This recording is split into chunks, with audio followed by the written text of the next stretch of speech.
And now, here's the host of the God, Family, and Country radio show, Lance Hoppus. Good evening, folks, and welcome to the God, Family, Country show with Lance Hoppus.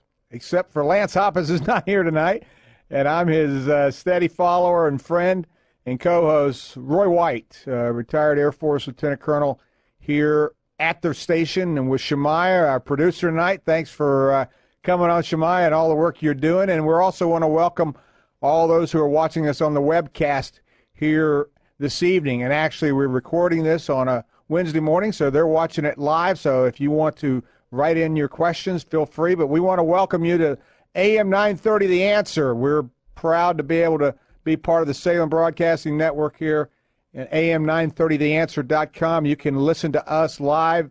If you're driving in your car right now, you can obviously tune in on the radio, but if you're at home, tell your friends, call them up right now. Say, hey, go to am930theanswer.com, click on the link up in the upper right-hand side, and you'll be able to hear what a guest that I think you're going to be very interested in hearing about, because he's going to be providing you a lot of facts about Christianity as well as Islam, and that's what we're here tonight to talk about. And what I generally talk about is the Islamic ideology, the religion of Islam, and we want folks to be aware of the facts associated with Islam.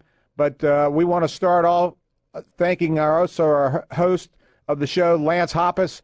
You can find his website at godfamilycountryshow.com, godfamilycountryshow.com, and click on their 930 The Answer, and you can listen to the show. It'll take you directly to the links too. Lance Hoppus and his lovely wife, Robin, doing a great job of passing the truth along. And Lance and I's paths crossed just about a year ago when he came to one of the meetings where we were talking about Islam, and the Lord had led him to buy 2 more hours of airtime, which he had no idea of how he was going to use that airtime. And he listened to what we were saying at our meetings and combining national security issues with the challenges that are going on between spirituality of Islam and Christianity and that battle that's going on. And he said, I want you to come and talk. So he's given me the full airtime today. He was tied up with some other commitments, but could not be here today. So it's going to be me, who I've always said I've had a face for radio, but I'm obviously being webcast today. So for those who have tuned in, we want to say thank you. And our guest today is Mr. Randall Terry, who is going to be on in just a moment. We're going to open with just a quick word of prayer, and then we're going to turn it over to the two of us to get into a discussion about a DVD that he has that I think is very intriguing and probably the best I've ever seen. And it says, what would Muhammad do? And that's a question that a lot of people are asking or should be asking. And because we oftentimes ask, there used to be the bracelet that said, what would Jesus do? And you still see those WWJD bracelets around sometimes. But asking yourself, what would Muhammad do, is probably comes up in a lot of topic even more today than ever before. And Randall Terry, our guest today, is going to unravel that, and he has unraveled it with a great DVD, and we're going to sit down and talk about that. But real quickly, Lord, thank you for bringing us here today. Thank you for all the things, all the blessings you've given us in this great country. Thank you for this airtime, Salem Broadcasting, and thank you for Lance and all the other things. We want to turn it back over to you and make sure your words and you're being glorified in today's show. So thank you very much. Amen. Lance, and again, say thanks to him and to Robin for all they're doing for here in San Antonio. Randall, I want to welcome you to the show. Thanks for coming on. Roy, thank you for having me, sir. It's an honor to be with you. Well, it is. Our paths crossed about 6 months ago.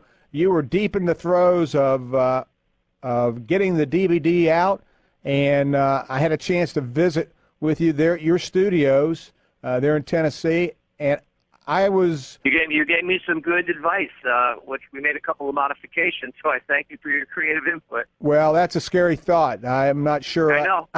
I'm not sure anybody should take my advice. So, but anyway, be that as it may, it was I was so taken aback by the quality, because I've watched thousands of hours and read so much information about Islam and about Muhammad in particular.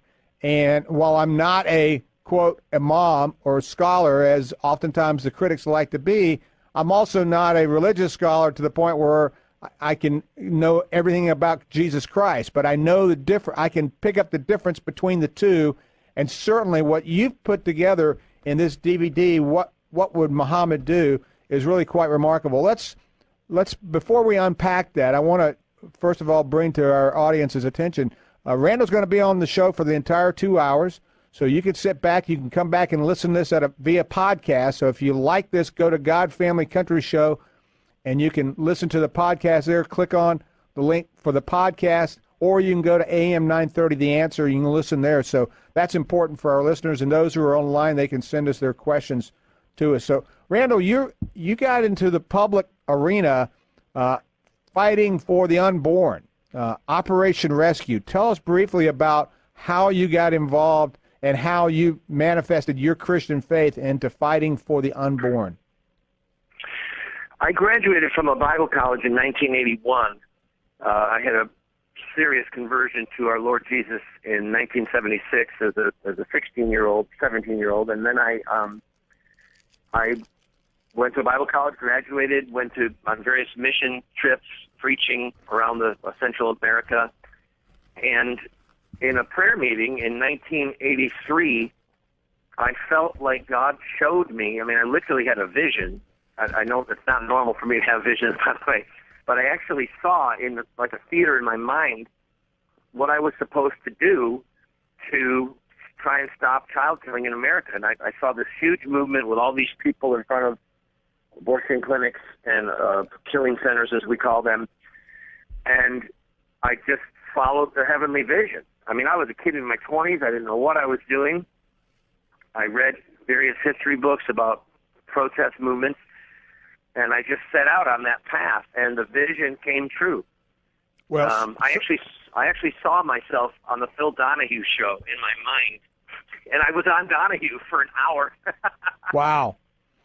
So it really was crazy, and it came to pass. So I led the largest peaceful civil disobedience movement, protest movement of that kind in American history.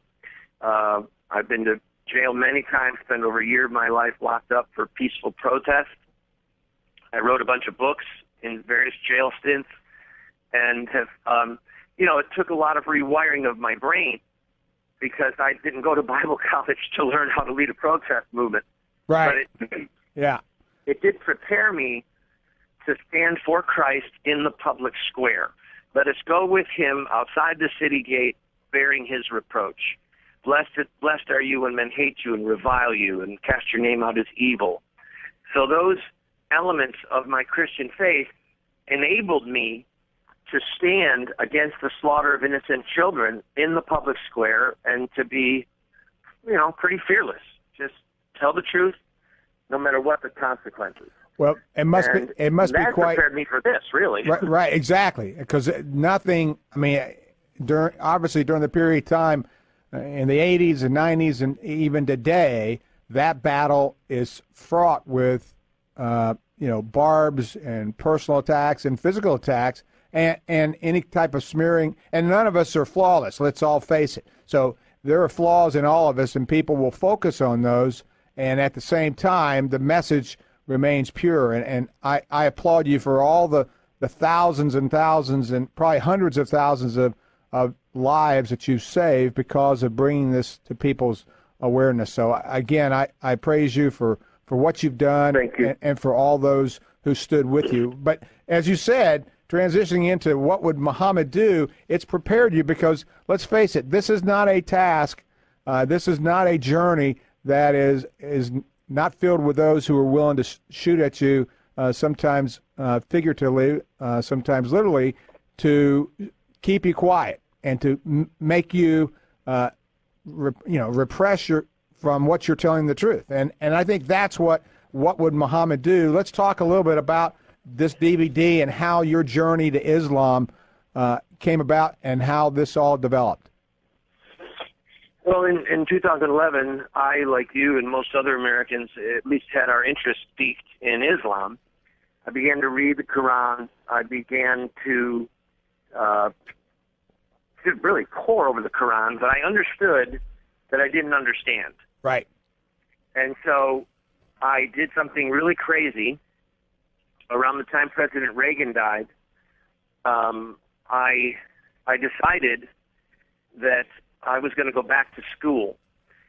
So I went and got another bachelor's degree from the State University of New York, this time in communications, and several of my courses there involved Islam. And then I went on to a military school, Norwich University, I got a master's degree in diplomacy with a concentration in international terrorism. So I literally spent years, thousands and thousands of hours, poring over ancient Islamic literature. And what I found in my research was that there is a direct connection from the life of Muhammad and the example that he left.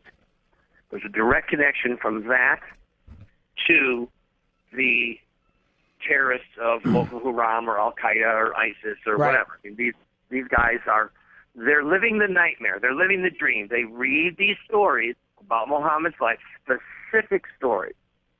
And then they say, okay, Muhammad is the founder of Islam. Muhammad is the last prophet, according to them. Muhammad is the best example of a servant of Allah. Right. And if Muhammad had sex slaves and authorized the rape of captive women, then we can have sex slaves and we can rape captive women. If Muhammad cut off heads of those who mocked him, then we should cut off the heads of those who mocked him. And it's important for the listeners, and again, we're speaking with Randall Terry, film documentary, author, writer, activist. What Would Muhammad Do is the name of his 4-part DVD. We'll be giving you the website is www.md.tv.com.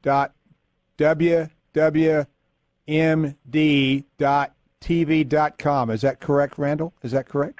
Actually, it's just .tv. Or if they want to just go to my website, randallterry.com. We've got, Roy, as you know, Google has launched a war on conservative websites. Yes. And we have a lot of redundancy because at the beginning we had Vimeo take us down.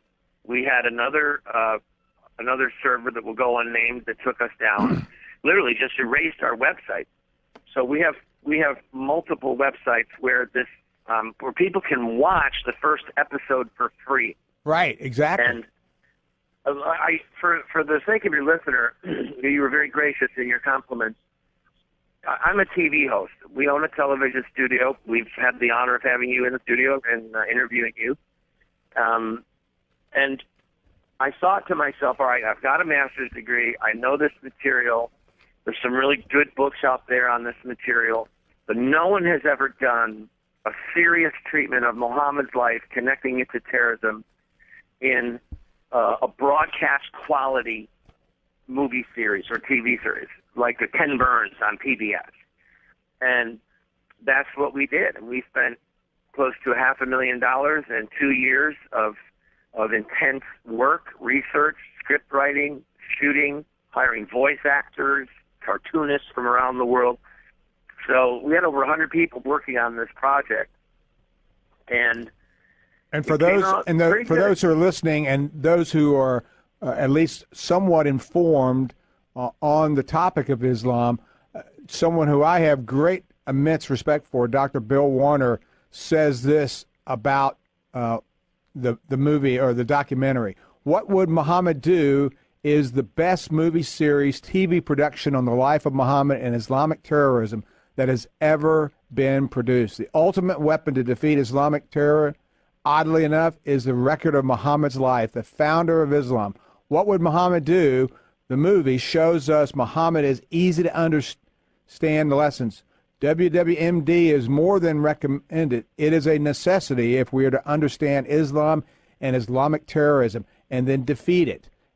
And that is, anybody who knows Dr. Warner, he's the author of 13 books and writes, just immensely and produces YouTube videos.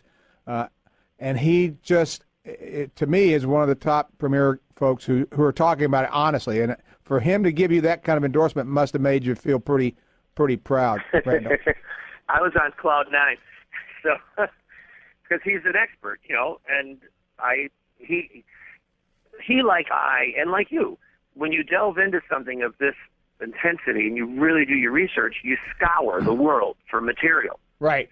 And I realized that there was a wide open door here to create something of this nature. Right. And it's because of the content and because of the cost of production. So anyway, what was most appealing to me was that it was written and all sourced from original Islamic doctrine, and the images you see, in this day and age of being visual, you've got to have something that kind of grabs people's attention. And I think the animations, the ability for you to take still photographs from that period of time, pair that up with the voices, with the accents and everything else, just makes this, his life come alive in a way that you really don't. I haven't seen anywhere else, and clearly, I think as a 10-part series, 4 DVDs, it is a wonderful way for a church group, a Sunday school lesson, a book club, or anyone to sit down and take these, because they're about 23 to 25 minutes long each one. Is that right? Yes, that's what I recall. Yep. Yeah, I've watched each one of them. That's about the time, and they lay the foundation for a discussion that will last far more than an hour, long if you answer all the questions or delve into it. So I think it's a must read, a must see. www.md hyphen TV.com or www.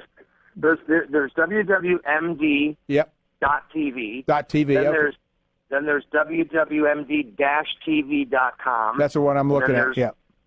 Then there's randallterry.com. So this is, again, because of cyber attacks and because of the hostility of the politically correct. Yeah. Inside of the cyber world, our new cyber police, the new book burners. They're the new cyber book burners. And you can, and that's the great thing is you can go and watch the first episode. You can watch episode 8 also. I see now that's on there, Yep. and you can order by credit card. You can order, and we're hoping to get some in Lance's office. So when we come back on, we will in future shows we'll tell you when those DVDs arrive, and we'll let people know you can come by Lance's office and pick those up. We'll be happy to sell those to you there, but. Randall, we're going to end up talking more about the actual episodes and getting to give our listeners some real facts about it. But you have so much content, you have so much information. It must have been difficult for you to pare this down to just 10, 23-minute, 25-minute segments. Well, originally it was a book. Originally this was to be a tome, and then I thought, well, good grief, this is a visual world. Right. People don't like to read books anymore, and I thought, all right, fine, I'll make it serious. So what happened was that we had so much material that we had to cut out of the 10-part series that we decided to create extras, like deleted scenes. Right. And so there's 10 more episodes that are the extras reel, if you will. Wow. So in addition to the 10-part series that people get, we are giving for free the information like Jesus, like Muhammad's words about Christ. We didn't have any time in the series to go into that, but we did an entire episode showing Muhammad was obsessed with Jesus. Right. And he was obsessed with the Day of Judgment and talked about the role that Christ would play in the second coming. Most Christians don't know that Muhammad actually believed in the second coming. Right. And so we have all of this stuff in the extras reel. So, I've been told by several people who watched it, they said, wow, this is like going to a college course, a university level course. I said, yeah, that's because it was all my master's degree research. Well, it is. This cost me $50,000 of schooling in a bunch of years of my life, not to mention the cost of the production. So You're welcome. Well, absolutely, we're going to talk more about that, unpack it more in the next three segments. So we're coming down. I wanted to bring this back home here in San Antonio, in the local San Antonio Express News this past week. We had a letter to the editor, and it was from an Ahmadi Muslim who spoke, and the title was "Disgrace to Muslims. The recent suicide attacks on churches in Egypt bring me to the painful realization that these so-called Muslims are tarnishing the name of Islam and straying from what Prophet Muhammad, peace and blessings be upon him, preached. Jesus, peace be upon him, also is revered as an exalted prophet among Muslims, which is true. Both you and I would agree with that. There are a few chapters dedicated to Jesus and his mother Mary in the Quran, which is also true. Islam also calls for the protection of Christians, which is a partial truth. And the Prophet Muhammad said of Christians under his rule, that's an important phrase to use there, under his rule, I place him under, quote, I place him under my protection from any damage or harm. I am behind them, protecting them from every enemy or anyone who wishes them harm, unquote. The writer continued on, there is no justification for this cowardly attack, this shameful act of some misguided individuals, and only taints the name of Islam but brings immense disgrace to Muslims worldwide. Clearly, these so-called Muslims are ignorant of the real teachings of Islam. Now, here's the important. We as Ahmadi Muslims stand in solidarity with our Christian neighbors in this time of immense difficulty and cannot stress enough that terrorism has no religion. The Ahmadi Muslims around the world are being persecuted by whom? Not by Christians, but by other Muslims. Why? They're being persecuted by them because they say they're not real Muslims. And part of the reason why is because they come out and stand for Christians. So what kind of faith is it if you're still practicing the 5 pillars of Islam, which Ahmadis do, and Sunnis and Shias are also, but they're trying to kill you because you're not seeing Presbyterians going off and trying to kill Methodists. You're not trying to see Baptists taking out Episcopals. But within the Islamic faith, what kind of ideology says and teaches that? Well, Randall talks about this in his DVD, What Would Muhammad Do?, where the greatest abuser of Muslims, and we've said it on this show many times, are other Muslims in the name of Muhammad, in the name of Allah. So we're going to unpack that. We've got just a few seconds left. Randall, we're going to come back at the bottom of the hour. We're going to have a break. But again, you're listening to AM 930, The Answer. You're listening to Randall Terry. I'm Roy White, host of the show for today in place of Lance Hoppes at God Family Country Show. You can listen to our show, listen to Lance's show by listening to the podcast or tune in here at 930 The Answer. We want to say thanks for tuning in tonight. You're going to get a lot more information about this wonderful DVD of What Would Muhammad Do with Randall Terry. Be right back. See us at the bottom of the hour. Stick around for the news. And God bless America. Well, good evening, folks. Glad to have you back. This is Roy White sitting in for Lance Hoppes, who couldn't be here tonight, but we're glad you could tune in on this beautiful Sunday evening. Our folks who are listening to us live on the webcast, we want to say thanks for tuning in also. We've got Randall Terry with us tonight, documentary filmmaker of What Would Muhammad Do? Islamic Terrorism Explained. He is with us tonight for all segments. He's going to be with us for 3 more segments. Randall holds a master's degree in diplomacy with a concentration in international terrorism. He's done extensive research on the connection between the first generation of Muslims and modern-day Islamic terrorism. He's been in the TV and radio host business for over 25 years, so I'm a rookie at it. He paid me a nice compliment during the break, and I'll take that because radio is not my primary forte. So, but thanks, Randall. I'm glad to have you back. You're welcome, and you do have the perfect face for radio. Well, yeah, exactly.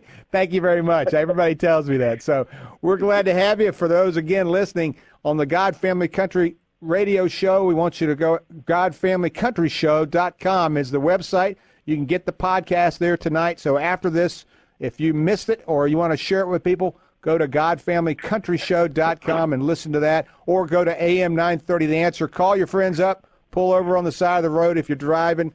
Call your friends. Tell them to go to am930theanswer.com and click on the link in the upper right-hand side, and they can listen live to Randall Terry talking about what would Muhammad do. And that's a question, sadly, I think every time there's a terrorist incident or something that happens in the world today, that should be the lead question every reporter should ask, is if they really want to drill down. How many oftentimes do we hear, Randall, but we don't really know what their motivations are? Does that not just drive you through the ceilings? Yes. Well, none are as blind as the willfully blind. Yeah. I think the easiest way to set this up, Roy, is for your audience, which is primarily Christian, is to think back to people that we've known, ourselves included for some of us, when we have a very real conversion. We say, I am now a follower of Jesus Christ. Right. And what do? You say, well, I'm going to read the Gospels. I'm going to read the book of Acts. I want to read the life of Jesus and his teachings and then follow them. Right. And I want to read about the actions and the lives of his closest associates and followers, his disciples, as we see them in the book of Acts and the New Testament. And then we say, okay, that's the life I want to lead. And a really radical Christian Catholic becomes like Mother Teresa. A really radical evangelical becomes like Smith Wigglesworth or Charles Spurgeon or Jonathan Wesley. So we have this narrative. And if anyone looks at us, they say, well, their motive is to imitate Jesus. What would Jesus do? And then we try and imitate that. We try and follow those teachings. But with Islam, we just won't take them at their word. Right. You know, John Kerry, former Secretary of State, made some of the most foolish statements I've ever heard, where he said, Islamic terrorism is caused by poverty. Right. Are you out of your mind? Do you understand that most of the terrorist attackers of 9/11 were wealthy? Exactly. That all of the upper echelon of the leadership of Al-Qaeda was wealthy?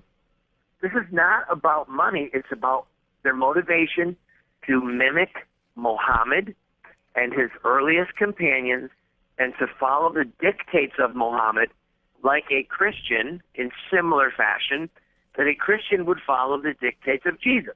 The difference is that Jesus never killed anybody. Right. And Jesus never told his disciples, you know, there was a village in Samaria that wouldn't follow Christ. And I think it was James and John who said, do you want us to call down fire from heaven, as Elisha did, because they wouldn't hear us? And Jesus said, you don't know what spirit you are of. The Son of Man has not come to take life, but to save it. Right.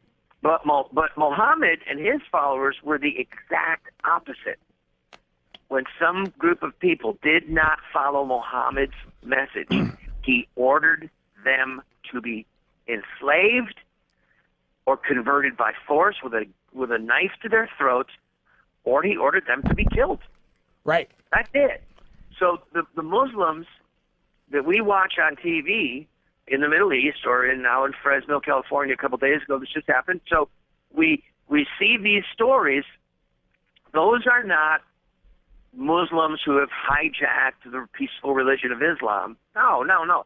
These are Muslims who are devout and who are following the record that has been left in the most ancient and respected Islamic literature. They are following the stories of Muhammad's and his companions' lives like we would follow the stories of the Gospels and the Book of Acts. Well, in our last segment, I talked about the article that was written by the Ahmadi Muslim who wrote into the paper, and they were talking about how what had happened with the suicide attacks in Egypt and the attacks on the churches there was not within Islam, and that in fact Christians were ordered to be protected by Muhammad, and they were ordered to be protected only because they were paying a tax, and if they had not paid the jizya tax, they would no longer fall under their protection, and they would have to be killed, because Christians, they would either have to convert,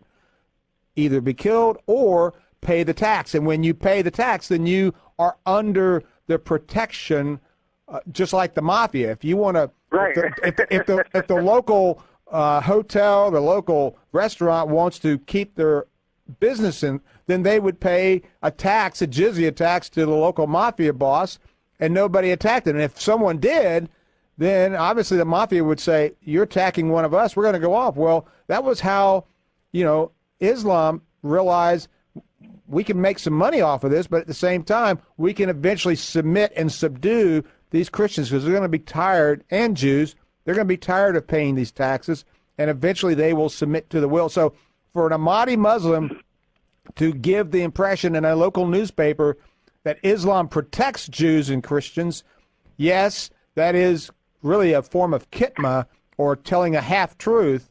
They are saying that part of it is true, but what they fail to tell you is the rest of that story, that, if they stop paying the tax, sorry, you're not going to be protected. You're going to be like everybody else. We're going to kill you.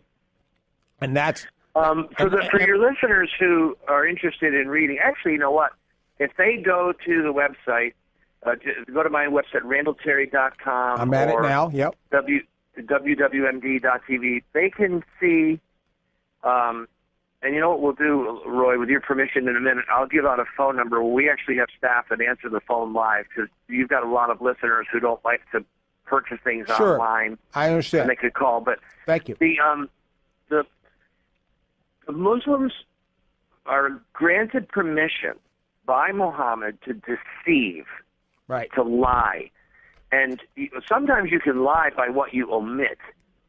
And so what this man omitted was the fact that Sharia law specifically says that, and it quotes Muhammad, that he is required to fight all other religions until they submit and say there is no God but Allah and Muhammad is his messenger, or until they feel themselves subdued and pay the jizya tax. Right.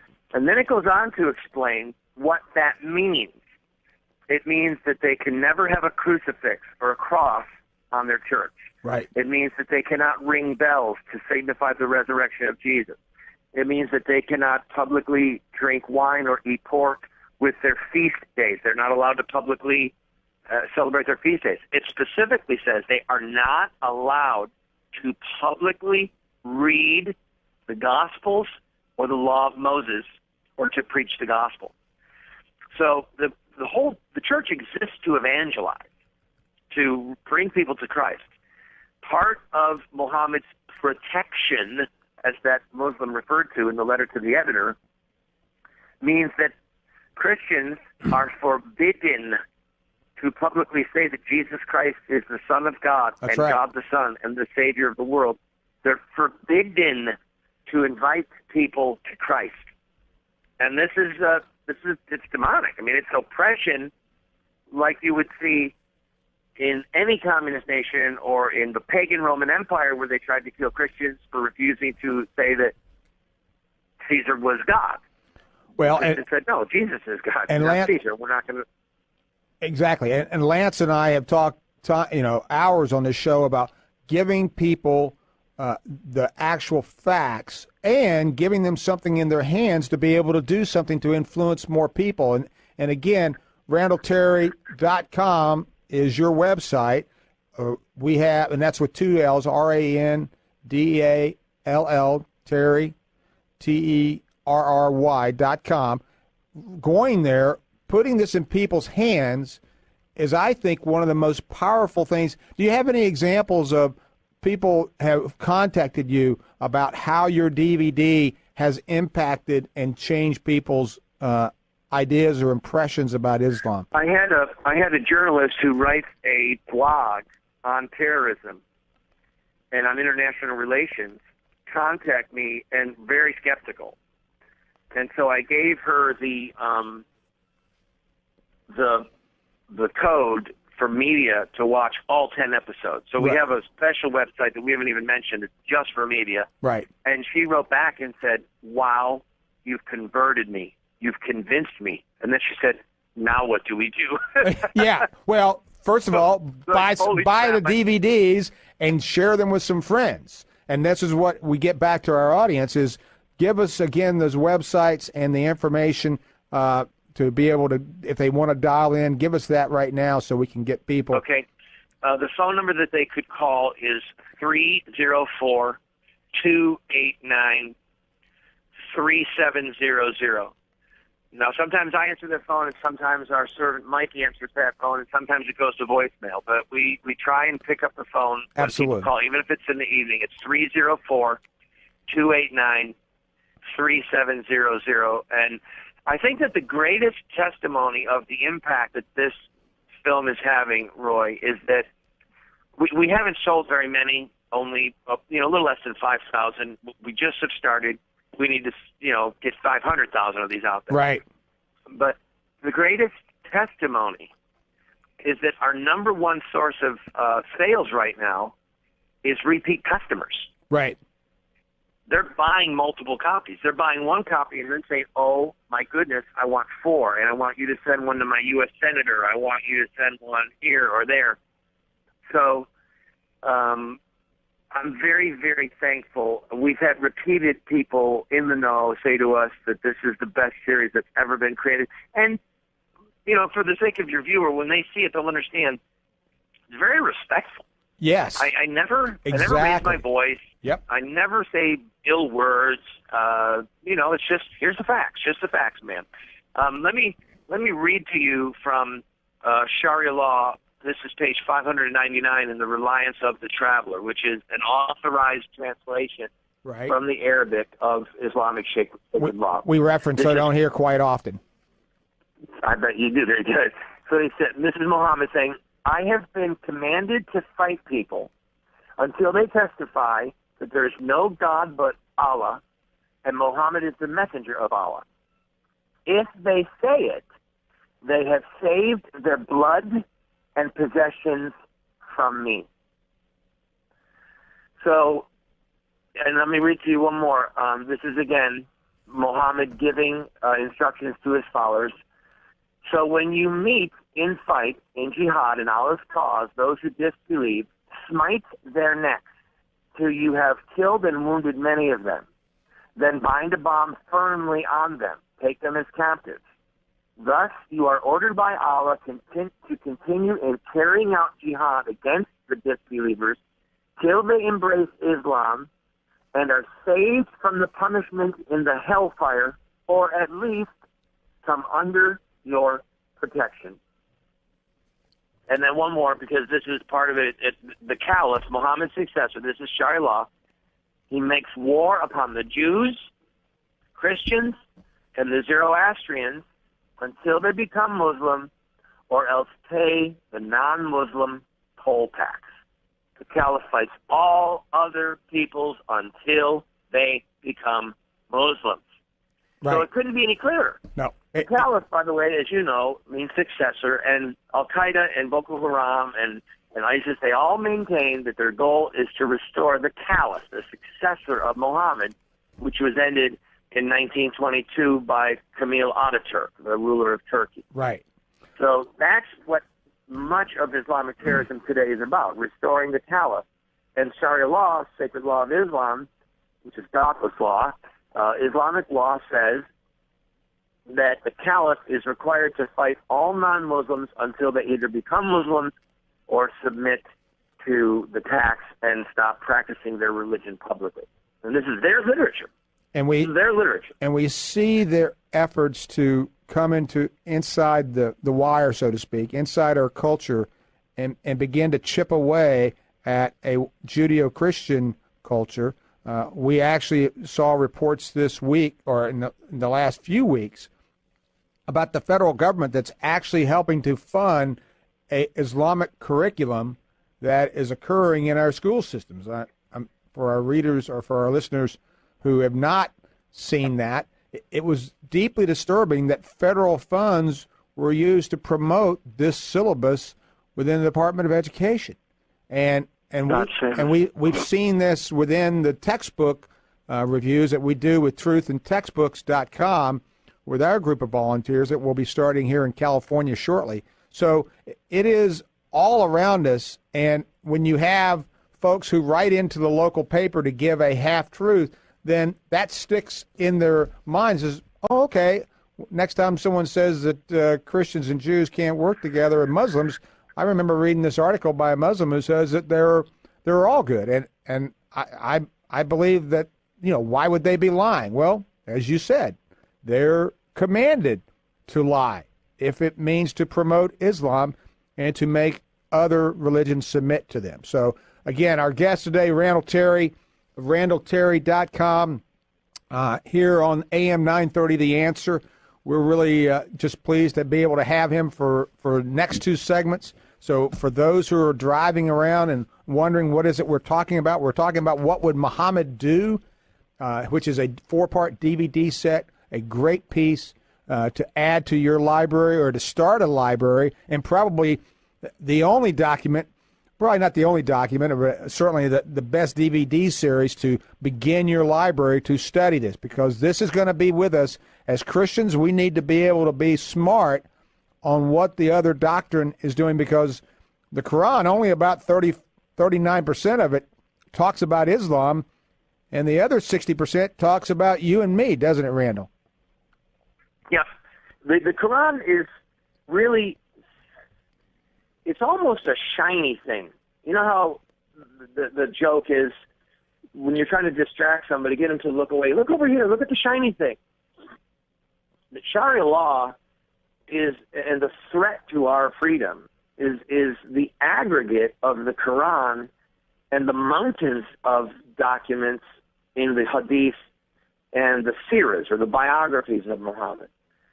So that's what we're facing. We're facing a comprehensive worldview that does not simply revolve around the Quran. And earlier in our interview, for anyone who just joined us, I mentioned the fact that when I started my study, I did not know what I was studying. And I thought, I have to back up, because all I was doing was reading the Quran. And it was confusing, and it didn't make any sense. And, now I understand why it's confusing. It's meant to be confusing, and it was thrown together pell-mell 20 years after Muhammad's death. There is no logical delineation or cataloging of the Quran, except that the longest chapters are at the beginning, and the middle-length chapters are in the middle, and the short chapters are at the end. That's basically the only way that you can look at the Quran and go, why the heck is it even laid out the way it is? That's it. After that, it's not chronological, it's not sequential, it does not have unique freestanding chapters. In other words, chapter 2 could have sermons or sections that Muhammad said he got from Gabriel from 4 different occasions in his life, all thrown together in one chapter. Right. I want to take this moment to really do a little deeper dive into the Quran aspect. One of the things is the Quran, the Word of God. You get to ask this question all the time. And so that would mean it's infallible, because that's what Muslims claim, is that there are no errors at all in the history. And yet, in the Quran, Mary, Jesus' mother, is confused with Miriam, sister of Moses and Aaron, an era of about 1,700 years, and that's found in the Surah 1927-28. Pharaoh's sorcerers ordered crucified, a form of punishment that did not exist for another 1,000 years or more, and that's also highlighted. One of the things that I find funny, Roy, is the airtight system. The airtight system that Islam is. And what the Muslims' response to what you and I know to be true, what you just said, the Muslim response is, oh, no, the Quran's true. Right. The Jews corrupted the Old Testament, and the Christians corrupted the New Testament. And so if there's a conflict between the Quran and the Old Testament, or the Quran and the New Testament, or the Quran and secular historians, right, the Quran is right. The Quran is right. It's just they're blinded. I mean, in other words, right. You have to step into the system and say, no matter what logic would dictate, right. No, it doesn't matter that the Quran calls the Trinity Jesus, God, and Mary. They actually refer in the Quran right. to the Trinity as being God, Jesus, and Mary. They say that Christians blaspheme who say that the Trinity is God, Jesus, and Mary. Well, we don't say that. Exactly. And again, that's an error.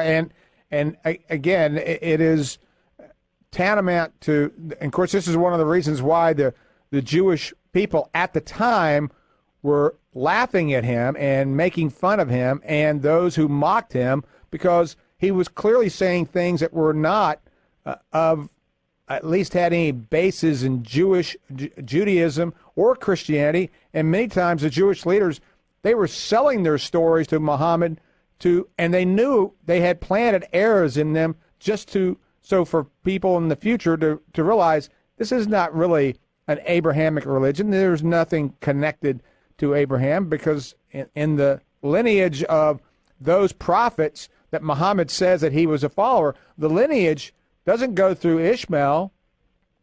It clearly goes, through Isaac. Yep. Isaac. Yeah, exactly. And so there's so many flaws about it, but you're right. There is that blinders that are set upon. But again, for Christians to be able to have that discussion, you have to know what the other side is saying, and you have to also understand your own faith too. So you're exactly right. Yeah. That deep dive, I did mine at starting about the same time frame. We've got about 2 minutes, about a minute and a half left before we jump to the next break. But I want to lay the foundation for our next discussion, and that we're going to talk about several of the episodes that are in your What Would Muhammad Do DVDs. And again, we're talking to Randall Terry. We're going to talk about the traditions of the prophet, the Battle of Badr, the mockers who mocked Muhammad and the results of that, because that's oftentimes misunderstood. We're going to also talk about the anti-Semitism. Here we have, people who believe that Jews and Christians are protected by Muslims. In fact, the Mein Kampf, which is considered one of the most anti-Semitic books around, is about 5% anti-Semitic, and yet the Quran is about 8% anti-Semitic. So you've obviously done some great research into that, and we want to say thank you for coming on the show for us here, and we're going to take a break here at the bottom. Again, you're listening to God Family Country Show. Lance Hoppus, who's not here tonight. I'm standing in. Roy White. I'm with a group. We're called G416 Patriots. We used to be with Act for America, but we're no longer with them. We are G416 Patriots at gmail.com. So if you want more information about our meetings and what we're going to be doing here in the local San Antonio area, write to us at G416Patriots at gmail.com. It is named after Galatians 4:16, and we'll talk more about that later. But we're just happy to have Lance Hoppus as our host. Salem Broadcasting here at AM 930 The Answer. Please listen to us. Tell your friends. We've got one more hour with Randall Terry. So go to the website, am930theanswer.com. Click on the Listen Live link here this Sunday evening, and we want to say thanks to our webcast listeners who are listening to us live also. So send in your questions if you've got those tonight for Randall Terry, talking about his DVD, What Would Muhammad Do? And you can find that at randallterry.com, and we'll come back and give you the phone number here in a moment. Thanks again, and stick around. Listen to the news, and we'll be right back with you at the top of the hour. Hey, welcome back. This is Roy White standing in for Lance Hoppus here on the Lance Hoppus God Family Country Show. We're here with Shemaiah. Thank you for producing the show today. Shemaiah doing a great job, as always, keeping me straight. And Lance Hoppus, who couldn't be here with us today, but he's here in spirit. We're speaking of spirit. The Holy Spirit led us together and got us on the air, and we want to say thanks to Lance and AM930theanswer.com for sponsoring this show and helping us spread the word about Jesus Christ, what he can do to save our country, to save our world, and we need to be continuing in prayer for the Muslims that are living around us, our country, our leaders. There are so many that are hearing the word of Jesus Christ. He has taken his message without man's assistance in many cases, and touching directly the lives of many Muslims around the world and changing their lives and letting them see the power of the Holy Spirit. Because at the end of the day, it's not going to be bombs and bullets. We can talk all about what we want about big bombs or nuclear attacks or other kinds of things, but at the end of the day, what's going to save this world is going to be Jesus Christ. And we have to understand that there's an element to both of those, and we as a godly nation need to be understanding of aware of when it's a good time to do that, and we pray for our leaders that they'll have the wisdom to know when is the right time to use the sword, when's the right time to use prayer. But we've underutilized prayer, we've underutilized the truth, and that's the thing that we're talking about today. And we have someone who's a truth teller online with us right now, and that's Randall Terry, the documentary filmmaker, author, and lifetime, seems like a lifetime, I'm sure, for you as an activist in the arena of promoting those values that are Christian values. And one of those is the truth. And the truth about Islam, the truth about Muhammad is what his movie, What Would Muhammad Do? And Randall Terry, our pleasure to have you back on at the top of the hour here. Thanks for joining us again. I'm glad to be with you, Roy. It's an honor. Thank you, sir. Well, great. Well, we've unpacked in the first hour. If you missed that first hour, go to God Family Country Show and download the podcast, or go to am930theanswer.com and download the podcast there. And you'll hear what we talked about in the first hour. And that was kind of laying a little bit of the foundation for this wonderful DVD of What Would Muhammad Do? And at the top of it, we want to give Randall a chance to plug the phone number as well as the website. And then we want to delve right in to looking at some of the different, this DVD series and the 10-part series. So give everybody the website again to go to, and we'll plug it again at the bottom. Thank you. Go to randallterry.com or WWMD, like What Would Muhammad Do, WWMD.TV. One of those two will get you there. Wonderful. All right. The one that you have, which has two videos on it, is WWMD-TV.com. Right. And again, for those who just joined, we have redundancy because we've been harassed by various media platforms because of the content. And even Facebook, as I understand that they've taken down, or you're not being able to promote the DVD because they consider it hate speech. Is that correct? We have had stuff pulled down from Google and not from Facebook yet, but there's something going on where it's not reaching out like it should, and we still haven't figured out if it's an algorithm that they have created, right, or if it's live suppressors. But something bad is going on, and the New York Times did a story on it yesterday, and Associated Press did a story on it about a month ago. Right. So there's evil afoot with our new thought police. Absolutely, and it seems ironic that in the time of President Trump's election that it's stepped up, but it shouldn't be surprising really, because the other side is doing whatever they can to suppress the truth. But you've not suppressed the truth in this wonderful DVD section. This 10-part, 25-minute segment, each segment is a wonderful piece to share with your book club, with your Sunday school class, with any group, politicians. We're going to unpack a little bit. We're going to talk a little bit about that first episode, the traditions of the prophet. You talked a little bit what makes up the essence of this movie or this DVD series is Muhammad. Why is it so important for people to understand who Muhammad is, and what makes up the elements that tell us a clear story? And what elements do you use in your DVD to tell us that story about Muhammad? Well, like Moses would be the center figure of the law of God, or like Jesus Christ would be the center figure of Christianity, right, Muhammad is the central figure of Islam. And he is the one that Allah allegedly used to deliver the Word of God, the Quran, and he is the one, the Quran says of Muhammad, that he is an excellent, beautiful example. That Muhammad is the most noble example of what it means to be a servant of Allah. So the Muslims developed a body of literature, and it began during the life of Muhammad, called the Sunnah, or the Hadith. The Sunnah means an example, a path, a way to follow, or tradition. and the Hadith is the written records of that tradition of the Sunnah. So, for example, to show you how deep this is, how entrenched this is, the Saudi Arabian constitution says government in Saudi Arabia derives power from the Holy Quran and the Prophet's tradition.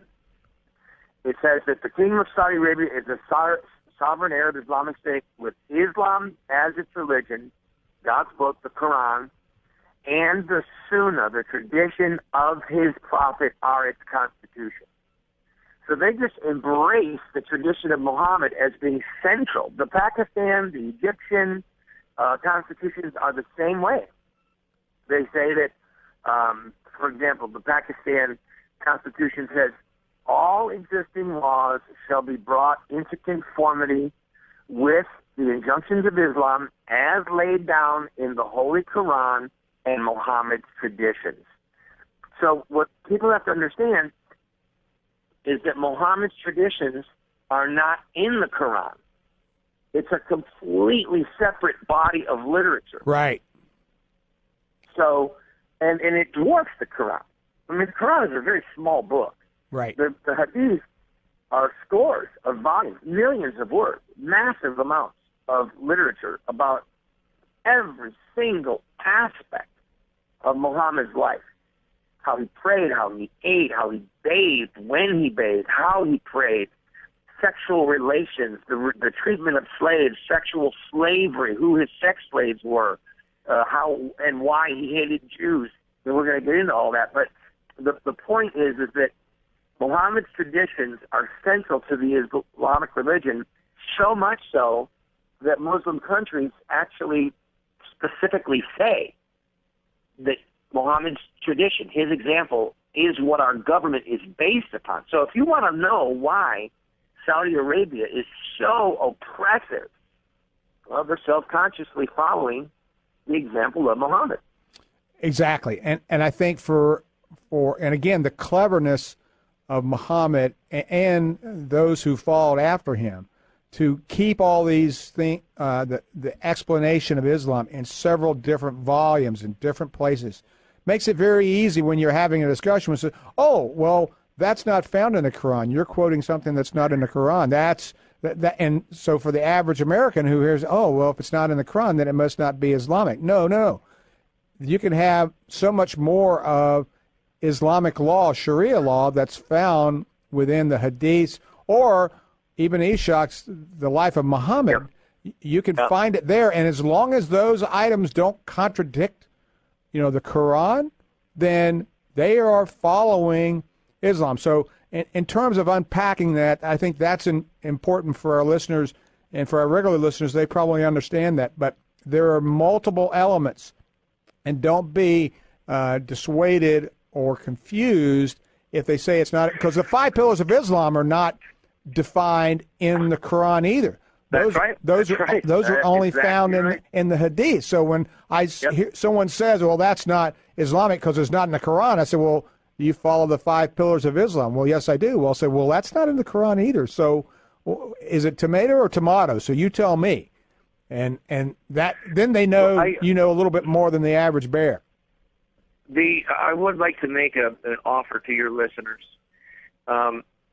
We have, you and I have put years of research into this, and I know what I'm talking about. This TV series does the work. I'm sorry. The TV series is the fruit of the work. Right. Years of research. So if somebody wants to understand Islam, and they're not going to go out and buy a 7-volume set of Sahih Bukhari's Hadith or an 8-volume set of Sahih Muslim or one of the other like you have collections. Yeah. Right. So if someone's not going to do that, fine. Get this series. And we will give for free for anyone who orders it. They just have to say when they order, if they order online, there's a little place to put a memo. Or if they call on the phone, say, I heard you talking with Roy. And we will give them for free a 9-part series on the Muslim Brotherhood. And everyone here has heard about the Muslim Brotherhood. Well, they should be designated as a terrorist organization. They are the fountain of all modern Islamic terrorism. all of it springs from the Muslim Brotherhood, and the Muslim Brotherhood's terrorism springs from the Quran and the Hadith, the and Reformation, the biographies of Muhammad. Yeah, we're back into the Reformation. They've reformed Islam, but they've gone back to the traditional version. Yeah. Islam cannot be reformed. Yeah. The ideology is perfect. Right. Their attitude is, look, this is perfection. You cannot reform perfection. In fact, if you try to change it, you're a heretic, you're an apostate, and Right. you deserve to die. And the phone number that Randall was talking about is 304-289-3700. Mention that you heard it here on God Family Country Show. Listen to Roy White, Lance Hoppus. Any of those will get you that additional material. You can also go to the website at randallterry.com and put in the comment section, AM 930 The Answer, God Family Country, Roy White, Lance Hoppus, and you'll get that additional. So write to them there, go online, or call. And we're talking to Randall Terry, who's the author, documentary, filmmaker of What Would Muhammad Do?, a wonderful 10-part series. He holds a master's degree in diplomacy with a concentration in international terrorism. Randall, one of the other sections, there's 10 great pieces in here. And I think with the rise of anti-Semitism, what we see on the campuses today, and with the assumption that, Islam is a religion of peace. Let's talk about specifically what you highlight in your DVD, and that's in section, I believe, 5, episode 5. You talk about the anti-Semitism. Let's talk a little bit about that, and why do you think Muhammad is so adamant against the Jews? At one point in Muhammad's early career of violence, he said to his followers, kill any Jew that falls under your power. Then later on, in his apocalyptic version of the end of the world, he said the last hour, the end of the world, the last hour would not come unless the Muslims will fight against the Jews, and the Muslims would kill them until the Jews would hide themselves behind a stone or a tree, and a stone or a tree would say, Muslim, servant of Allah, there is a Jew hiding behind me, come and kill him. Now, this is how deep the hatred was that Muhammad had for the Jews, and I'm going to tell you why. When he fled from Mecca for his life and went to Medina, there was a very large Jewish population there. Yes. Some scholars think almost half the city was Jewish. We don't know, but it was a large amount of Jews. Thousands and thousands. And Muhammad went to them and said, hey, I'm your prophet. I'm a prophet in the line of Moses and Noah and David. And they laughed at him. They literally laughed at him. They said, Muhammad, don't think that you're one of us. We're not your people. You're not our people. And Muhammad said, well, yes, you'll see that I'm a prophet of God. You can search it out in your own scriptures. Well, the sad fact is that Muhammad was illiterate. He could not read. He could not write. And he boasted about that. In the Quran, he talked about his followers following the prophet who can neither read nor write. So it's a part of the Quran itself that Muhammad was illiterate. So here he goes to Medina, thinks that he's going to get all these Jews to follow him.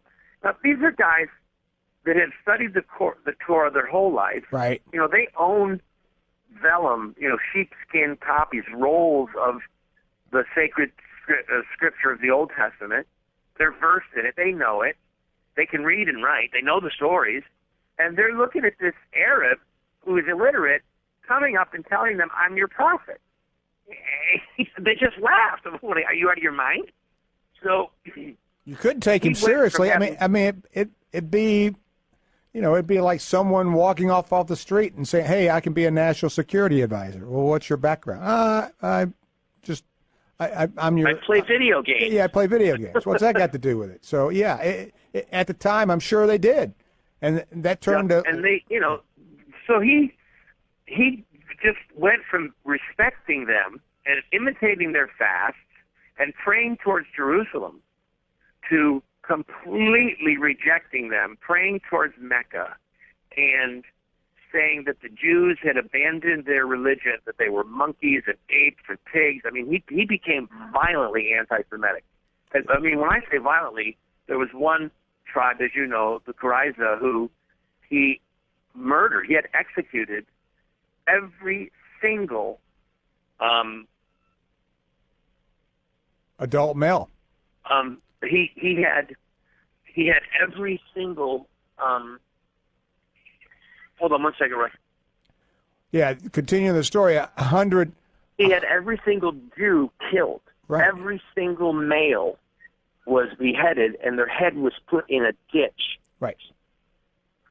And he sat there with his bride, Aisha, who was 12 at the time, watching this go on, and had... Thinking it was great. And thinking it was great. And the women who were part of the tribe, their spouses, children, they were all watching this too. So they had to endure this, and this is what the Battle of the Trenches that occurred at the third and last Jewish tribe that was eventually Quraysh that were killed. It is. This isn't, again, Randall Terry talking, Roy White talking. You talk about this in the DVD, where clearly you're using Islamic sources to tell their story. And you would think if they were writing their own stories, if you were going to tell something, you would leave this out. This would not be something you would be proud of. In the Quran, after Muhammad had all those men decapitated, he took one of the beautiful women named Rayhana. Right. He took her as his personal sex slave. Right. And the literature, the Quranic literature says that she remained with him under his power until she died. And it says that she was granted to Muhammad as war booty, as a prize of war. In the Quran, I believe it's chapter 35, it talks about that event when they stole all the property, and they literally took all the property, they killed all the men, the children and the women were made into slaves, sex slaves. Some of them they traded for horses and weapons. But the Quran talks about it in very glowing terms. But the Hadith, that other body of literature we keep referring to, and the Sirah, Muhammad's biography by Ibn Ishaq, they give the details. Right. And it plays like a scene out of Nazi Germany. I mean, it's horrifying. Right. They chopped off their heads in little small batches, one at a time. Well, it was sickening. And for my Muslim friends, and I have Muslim friends who might be hearing this or would find what we're saying offensive, we're merely, and many of them that I come across will say, that never happened. That never happened. And I try to plead with them. I say, just use your own eyes. Don't believe what. Read it right. Read it in this shot. Don't believe it because I'm saying it.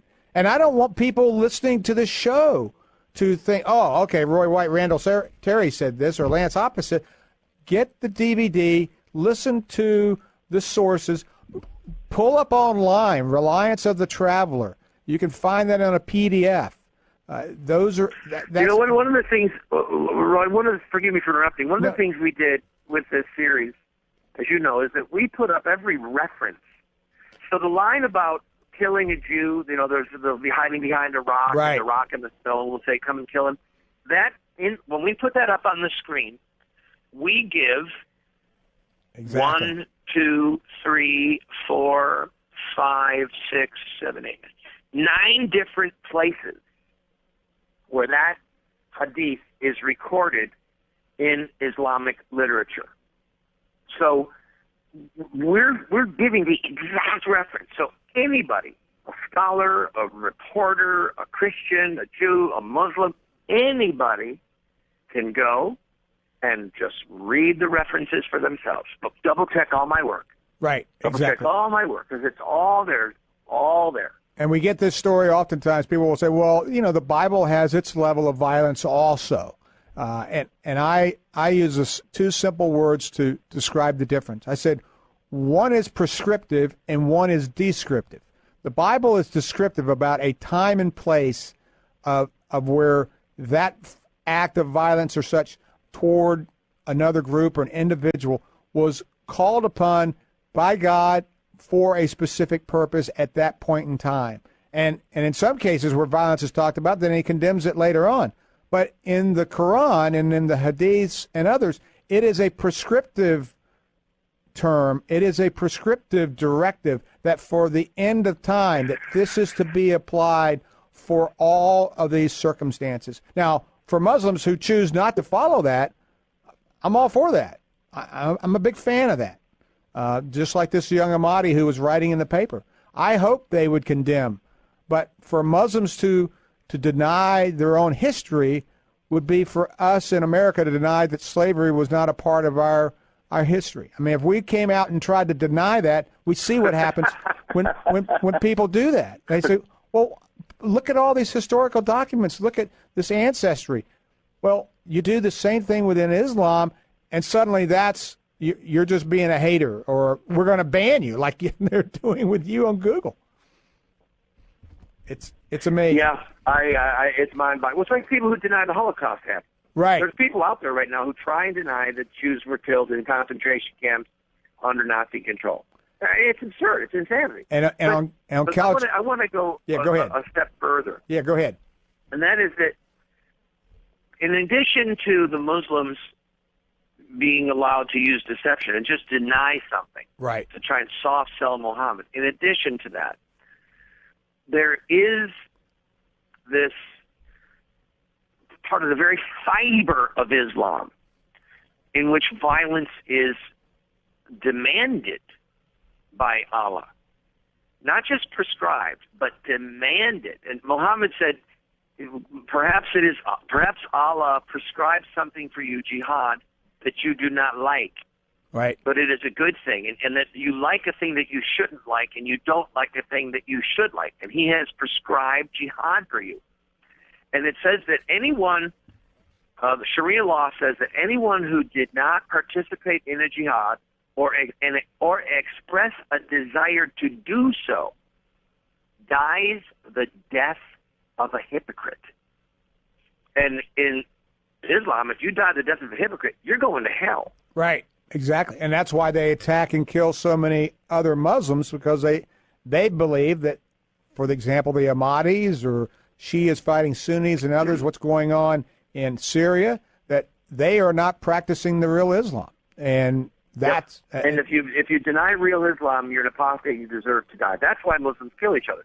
Well, and we highlighted, Daniel Akbari pointed this out to me, a former Sharia lawyer, now Christian, says, the third caliph, Uthman, was assassinated by his brother, or by those Muslims who believed that he was not Muslim enough. He was not as close to Muhammad, was not following the strict version of Islam. So here they had the highest leader within Islam who was assassinated because he was not following the Islam that others thought he should, and was subsequently killed for that. So we just see this 1,400-year cycle repeated. We're coming up for the bottom of the hour. We're talking to Randall Terry, author, movie documentary maker. What would Muhammad do? Randall, give the phone number, give the website again for our folks to go there and tell them about the special offer that's available to them tonight if they get the order, or today. If somebody orders this DVD series, multiple copies, and the more you order, the more it goes down in price, we will send you for free the 9-part series on the Muslim Brotherhood. Right. So please call 304-289-3700. That's 304-289-3700. Or you can go to randallterry.com or wwmd-tv.com. All of those sites are available for people to get the series. And just please make a note. Either tell Mike or me if we answer the phone, or make a note that that you heard it on this program, and we'll send you the Muslim Brotherhood That's series great. for free. God Family Country Show is the name of our show today. We're talking to Randall Terry, movie documentary maker, activist. We're glad to have you here on AM 930, The Answers. We've got one more segment. Tell your friends, come on over.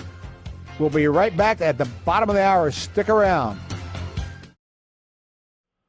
Well, welcome back to the God Family Country Show with Lance Hoppus. I'm your stand-in host tonight, Roy White. Glad to have you here for our last segment. We've had a fascinating hour-and-a-half discussion with Randall Terry, author, film documentary maker, What Would Muhammad Do? And we're pleased to have you listening to the show. If you've missed the first three segments, you can go to GodFamilyCountryShow.com, click on the podcast, download the podcast, and you've got a special offer going on tonight for those who are listening. You can call up. If you're interested in the DVD, you can call tonight at 304-289-3700. That's 304-289-3700, and contact them immediately. And if you let them know that you are listening to the God Family Country Show, not only will you get the 10-part 4-DVD set, What Would Muhammad Do?, but you'll also get a 9-part series part on the Muslim Brotherhood and their influence here in America and their history. And that's thanks to RandallTerry.com. RandallTerry.com is the website. And Randall, we're pleased to have you for this last little segment. We want to delve right into the last little bit of the DVD that I think is real important. And people are asking us all the time about, and I'm sure you get this, is, why is it Muslims trying to kill us? What is the simple answer to that? And your episode on 7, where you're using original Islamic sources in the history found in the Hadiths and the Quran and the life of Muhammad, you talk about that conversion and coercion. Tell us a little bit about that section and some simple answers to those questions. Well, in short, they believe that violence is an appropriate, and the threat of violence is an appropriate evangelistic tool. So if you read Osama bin Laden's letter to America, right, he says, what are we calling you to?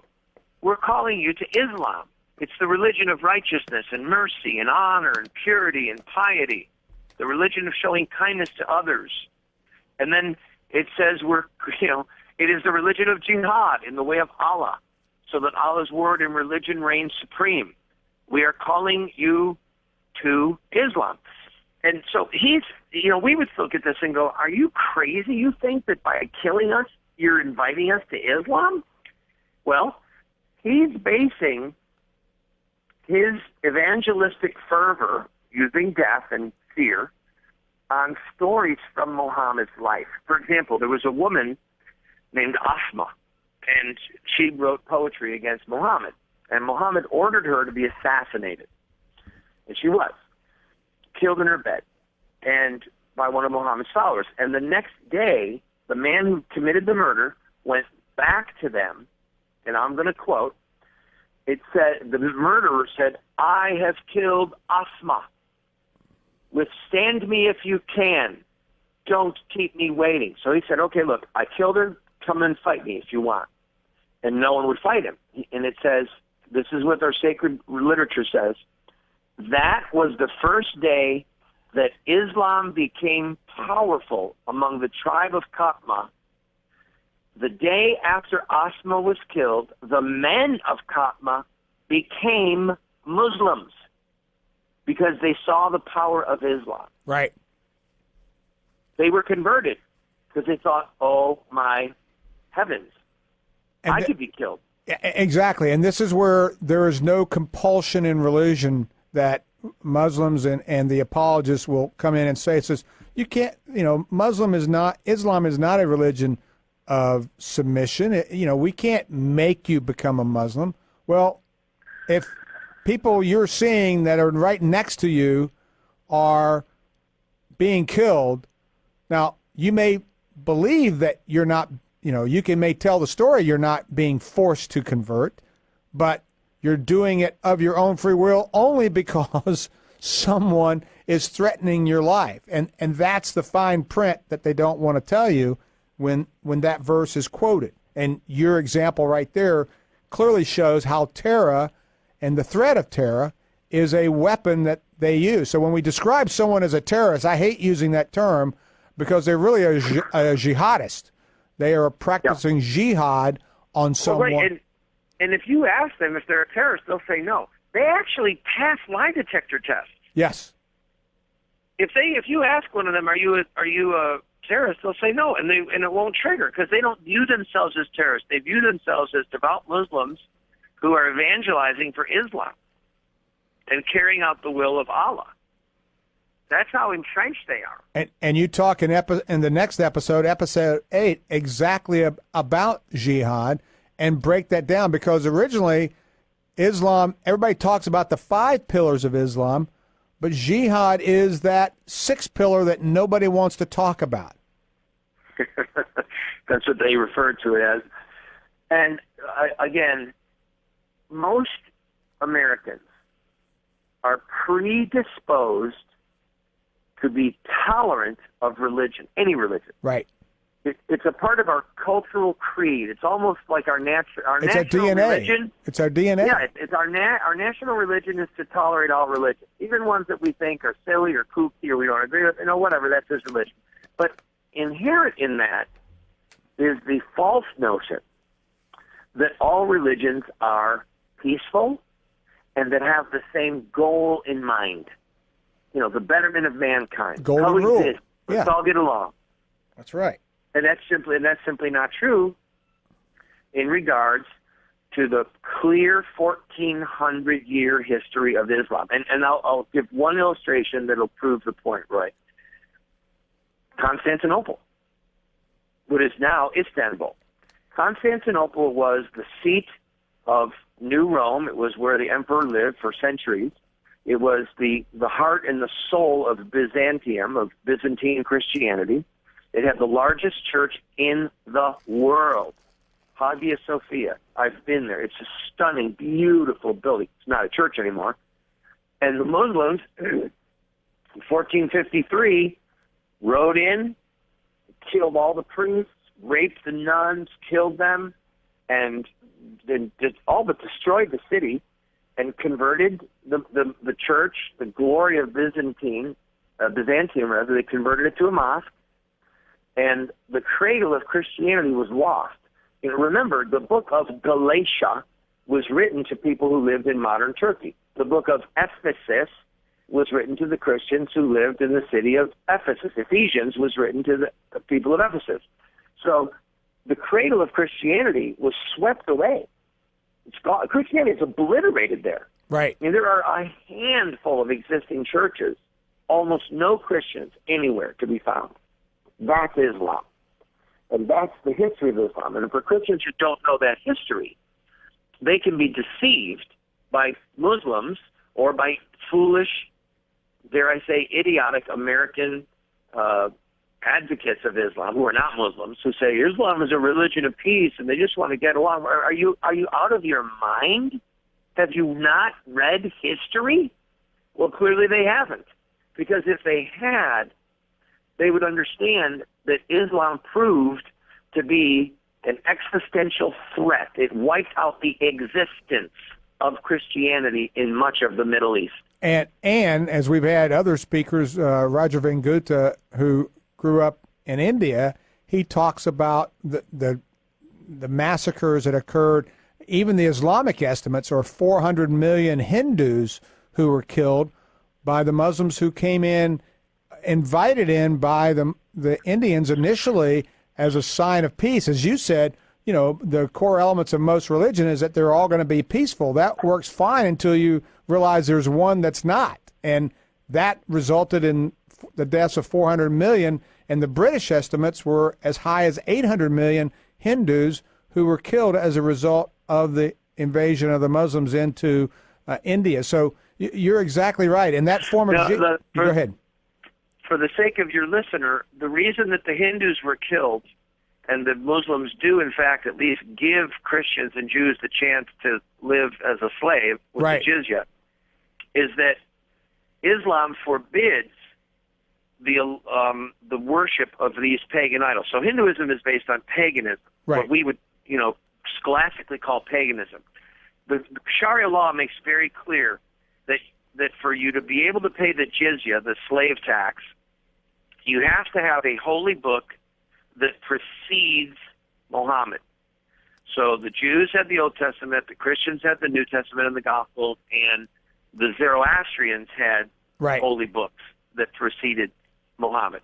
Those are the only three groups that are allowed to even have, religious slavery. Hindus, no way. Buddhists, no way.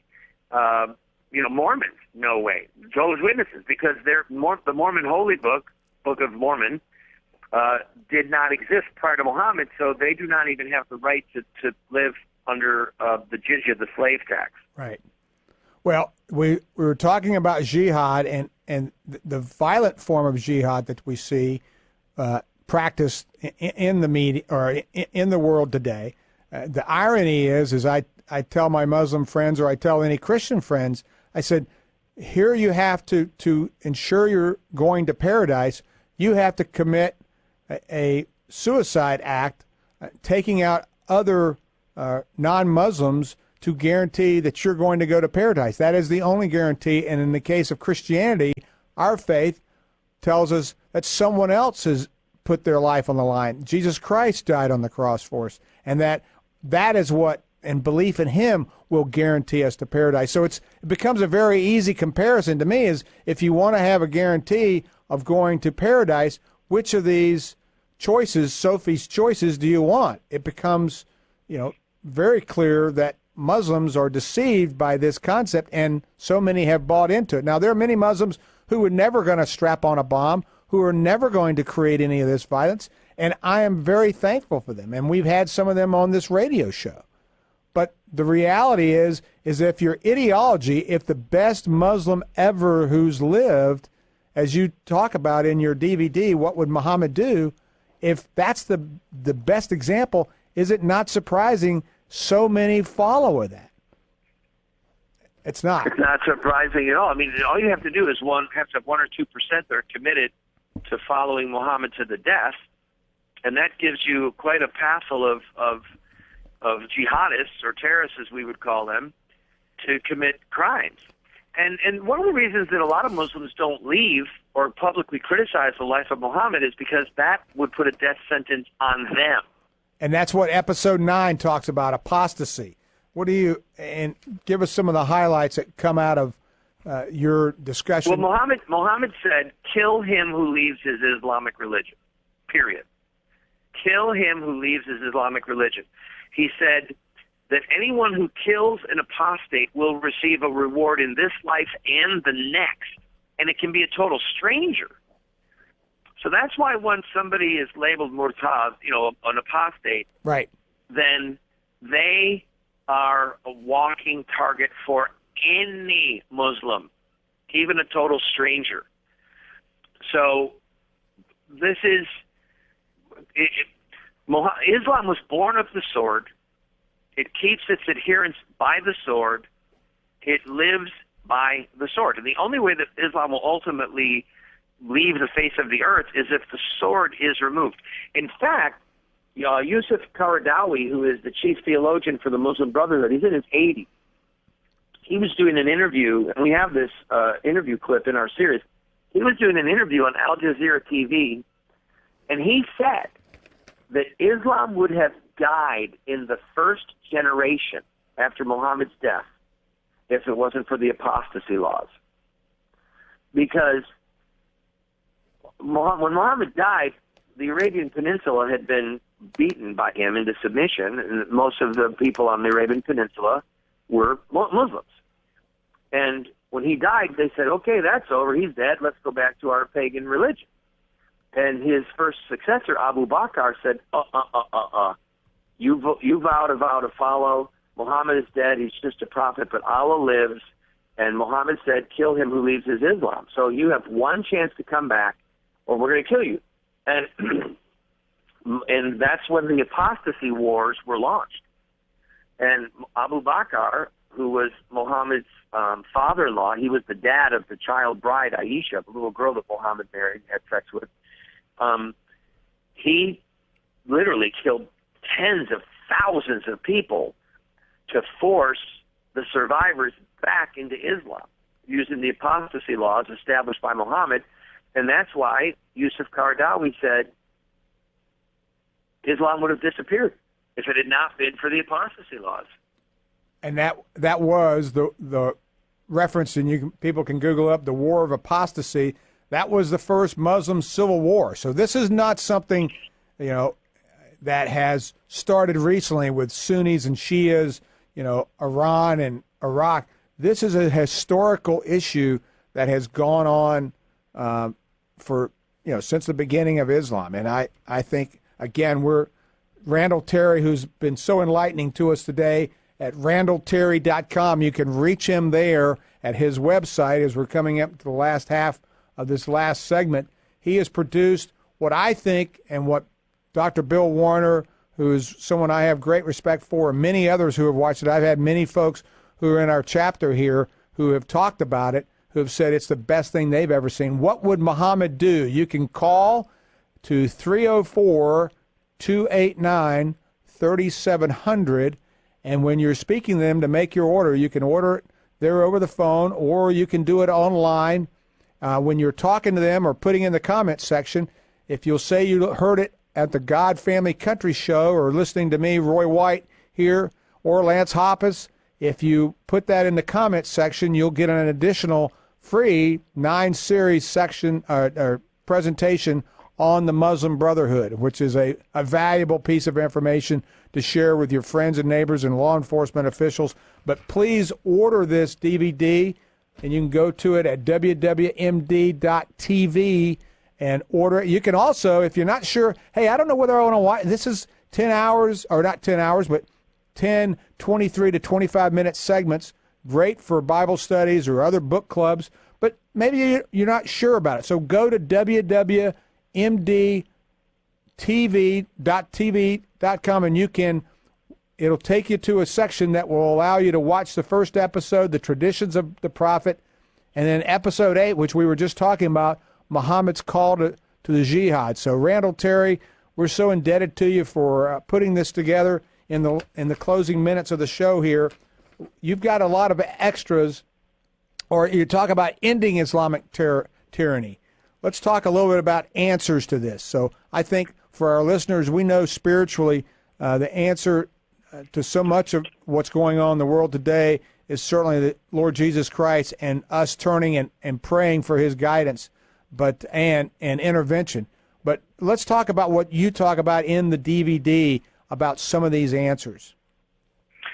Well, it's stages. And, if we lived in Germany or France, what I would be about to say would be very different. Right. But without question, Islam is an existential threat. And until we come to that place, right, we're not going to take the steps needed. So once we cross that threshold, the next would be to understand that every mosque we see is by definition an outpost.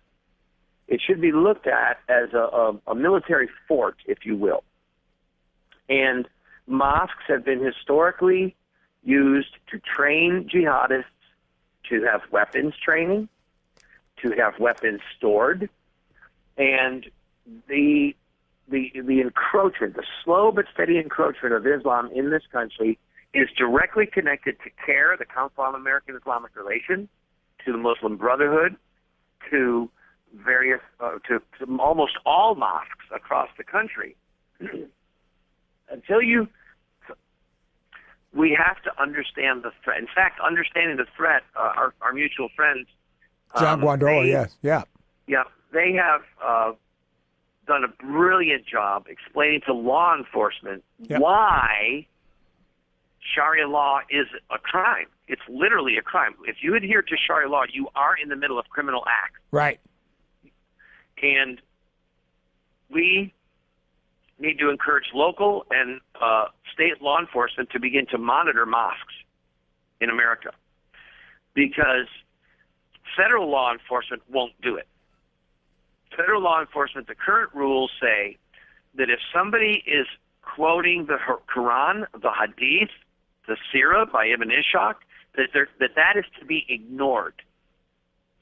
So the very fountain of Islamic terrorism, the Quran, the Hadith, and the Sirah, the very fountain and record and motivation and the orders given to participate in jihad and kill infidels like you and me, all of that is to be considered religious material.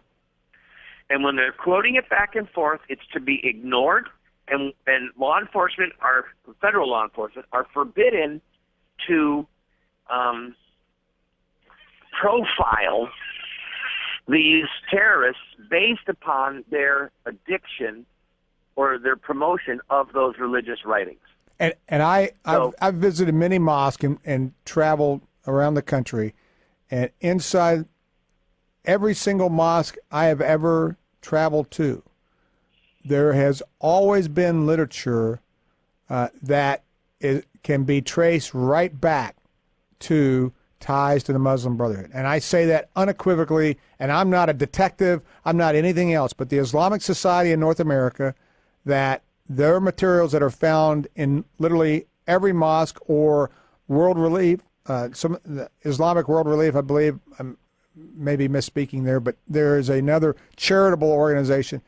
There are so many ties that whenever I go in there, I'm always shocked. I'm not shocked anymore to be able to see those ties, because the Islamic Society of North America was, again, ties to the Muslim Brotherhood here in the United States that came here in 1963 with the Muslim Student Association, which we have, oh, by the way, 5 of those chapters here in San Antonio at the local colleges and universities, which are also populated, over 700 of them, or over 600 of them around the country, more populated than we have young Republicans and young Democrat clubs combined here in the United States. So what you've done with this DVD, Randall, as we close up, I just want to say thank you to you, praise you for your courage to get out there. Our listeners, please go to randallterry.com, dial into the number 304-289-3700, to the phone number, reference you heard it tonight here on God Family Country Show, and also visit it at www.md.tv, and you can watch the first 2 episodes. Please purchase it, buy it, and send it out. Let me give you the last 30 seconds here for you to say some closing comments, Randall. Well, I appreciate your having me on. I ask everyone for their prayers. We have had multiple death threats as a result of taking a stand against Islam, but we're committed to telling the truth respectfully, only using their literature. So again, if somebody orders the series, we will give them a 9-part series on the Muslim Brotherhood for free when they order the What Would Muhammad Do series. And I hope that we hear from as many of your listeners as possible. Wonderful. Well, we hope we will, too. We're going to be working with you to get some of those at Lance's office, so we'll have those. Again, visit us at God Family Country Show. For those who want to listen to the podcast, go there. Tell your friends, hey, if they missed it tonight, they missed a great show. We want to say thanks to Randall, thanks to Shemaiah for being the producer and keeping us on time, on track. AM930theanswer.com with Salem Broadcasting. We want to remind you to tune in next Sunday, 8 p.m., listening to our radio show here. We'll have Larry Brown, myself, Lance Hoppus back talking about topics, particularly about Islam, that you need to understand and how we're under attack and threat. But as Christians, we have nothing to fear. Thanks a lot. Come back and see us next week. Thanks again. Have a great week, and God bless America.